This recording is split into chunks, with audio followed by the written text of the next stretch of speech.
tuwing nagbabalik ang sister mong si Athena, naniniwala na ang edukasyon ay hindi luho kundi karapatan. At naniniwala rin ako na bawat sentimo ng pondo ng bayad ay dapat makita sa kalidad ng pagtuturo sa mga kabataan. Mga sis, alam niyo na ba ang chismis today? Hala, hindi pa sis. Ano na namang pasabog yan? Eto sis, ang pinag-uusapan ngayon ang 928 billion budget ng DepEd. What?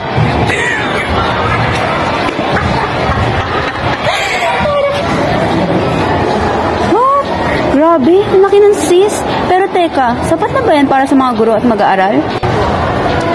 Alam mo sis, sapat na ito kung maayos sa paggamit ng pondo, kung talagang ilalaan sa tamang kagamitan, pasilidad at materyales pang edukasyon. Tama ka dyan, kasi isipin mo ha, kung bawat classroom may sapat na libro, updated na modules, functional na computer, at maayos na pasilidad, di ba't ramdam talaga ng mga estudyante ang guro ang benepisyo?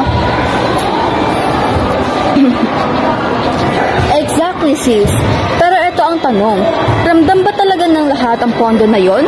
Kasi ang dami pa rin eskwelahan na walang sapat na upuan, kulang sa guro, at may sila-silang bubong, nakakalungkot, diba? Yes sis, ang problema kasi minsan, ang laki ng budget pero hindi malinaw kung saan napupunta. Parang nauubos sa mga proyekto na hindi naman priority, samantalang ang mga estudyante naghihirap pa rin mag-aral. Kaya nga sis, dapat transparent at accountable ang paggamit ng budget.